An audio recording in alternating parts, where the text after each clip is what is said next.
दिल्ली के निर्भया कांड और हाथरस कांड की सीमा समृद्धि बनी भाजपाई। दिल्ली के निर्भया कांड में आरोपियों को फांसी दिलवाने से सुर्खियों में आई थी सीमा समृद्धि। हाथरस कांड की वकील सीमा कुशवाहा ने दिल्ली में भाजपा की सदस्यता ग्रहण की है। भाजपा के प्रदेश अध्यक्ष भूपेंद्र सिंह और उप मुख्यमंत्री ब्रजेश पाठक ने सदस्यता दिलाई है। भाजपा के राष्ट्रीय महासचिव ने भाजपा में सीमा समृद्धि को शामिल कराया है। दिल्ली के निर्भया कांड के आरोपियों को फांसी की सजा दिलाने से सुर्खियों में आई सुप्रीम कोर्ट की जानी मानी वकील सीमा समृद्धि कुशवाहा ने भी भारतीय जनता पार्टी का दामन थाम ही लिया।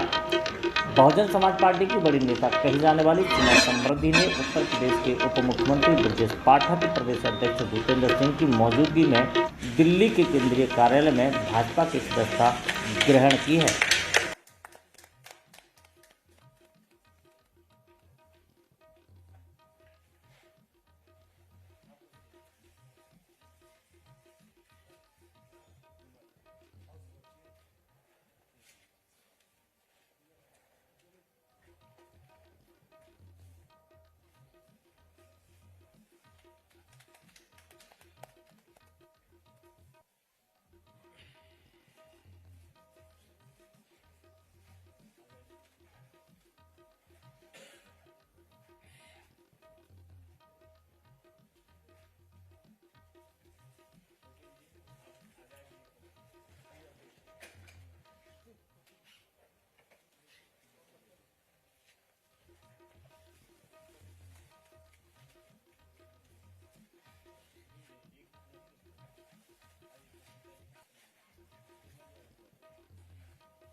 भाजपा के राष्ट्रीय महासचिव विनोद तावड़े ने सीमा समृद्धि को भाजपा की सदस्यता ग्रहण कराई तो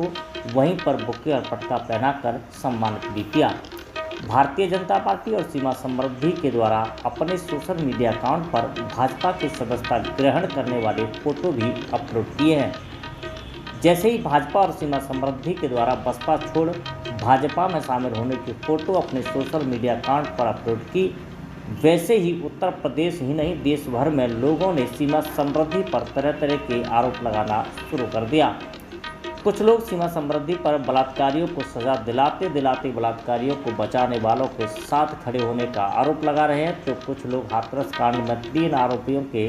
बरी होने से जोड़कर सीमा समृद्धि की सदस्यता को लेकर चर्चा कर रहे हैं। आपको बता दें कि सीमा समृद्धि जहां दिल्ली के निर्भया कांड की वकील थी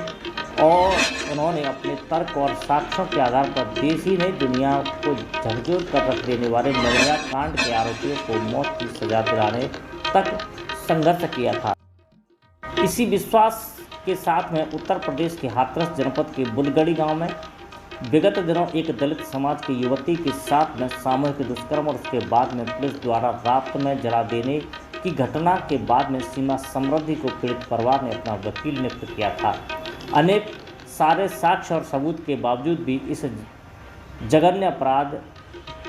में से सीमा समृद्धि सिर्फ एक ही व्यक्ति को सजा दिलवा सकी थी। बाकी के 3 आरोपी न्यायालय से साक्ष्य के अभाव में बरी कर दिए थे।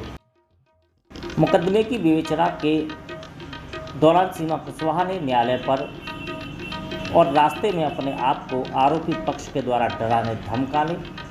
के उद्देश्य से घेराबंदी करने और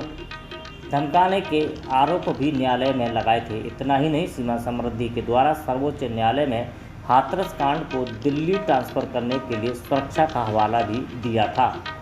लेकिन मुकदमे की विवेचना और प्रमाण के बाद में सिर्फ एक ही आरोपी को सजा हो सकी थी और 3 आरोपी न्यायालय से बरी हो गए थे, जिसे दलित समाज ही नहीं संपूर्ण विपक्ष अपने हार के रूप में देख रहा था। उत्तर प्रदेश सरकार के द्वारा, केंद्र सरकार के द्वारा सबका साथ, सबका विकास, सबका विश्वास का नारा देने के बावजूद भी हाथरस के पीड़ित परिवार को सरकार की ओर से किसी भी तरह का अभी तक कोई सहायता उपलब्ध नहीं कराई गई है, जबकि पीड़ित परिवार द्वारा उन्हें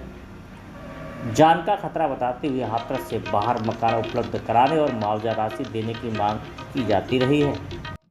घटना के वर्षों बीत जाने के बावजूद भी जहां सरकार ने पीड़ित परिवार को किसी तरह की सहायता राशि उपलब्ध नहीं कराई है, तो वहीं पर भारतीय जनता पार्टी से जुड़े किसी बड़े पदाधिकारी और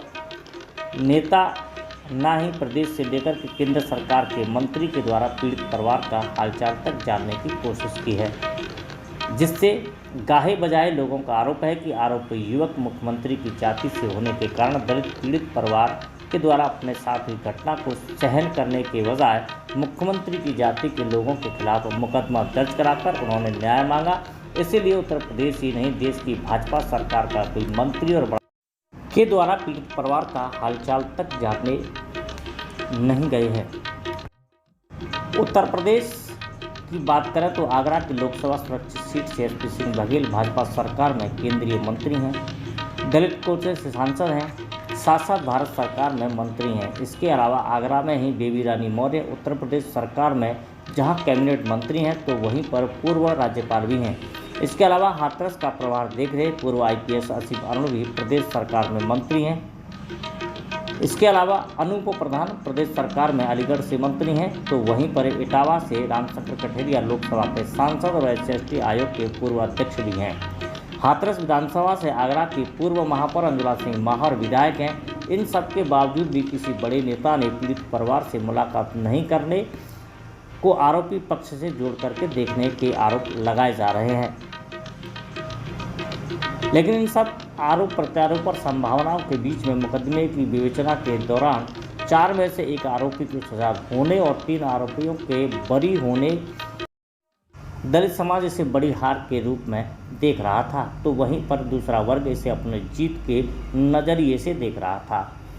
देश की जानी मानी वकील सीमा समृद्धि के द्वारा अपनी अटूट मेहनत के दम पर किए गए प्रयासों के बावजूद भी मुकदमे में हार के बावजूद भी समाज का उत्साह नहीं टूटा था और वह इस निर्णय के खिलाफ ऊपर की अदालत में अपील करने की दम भर रहा था। इसी बीच मुकदमे की वकील सीमा समृद्धि के द्वारा बसपा छोड़ भारतीय जनता खबर तेजी के साथ में फैल गई। जहां पर यह खबर पीड़ित परिवार को मिली तो पीड़ित परिवार भी सीमा समृद्धि के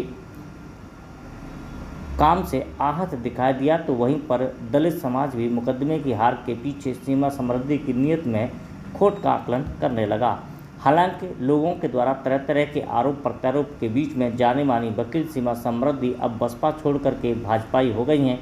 और उन्होंने भाजपा के राष्ट्रीय अध्यक्ष भाजपा नेता को बुके भेंट करते हुए अपना एक फोटो अपने सोशल मीडिया अकाउंट पर अपलोड करते हुए लिखा है कि भारतीय जनता पार्टी के राष्ट्रीय अध्यक्ष माननीय जगत प्रकाश नड्डा जी के मार्गदर्शन में आज विश्व की सबसे बड़ी पार्टी को राष्ट्रीय हित एवं महिला सशक्तिकरण के संकल्प के साथ में ज्वाइन किया है। माननीय प्रधानमंत्री जी परिवार का हिस्सा बनाने के लिए आदरणीय जेपी नड्डा जी का कोटि कोटि धन्यवाद।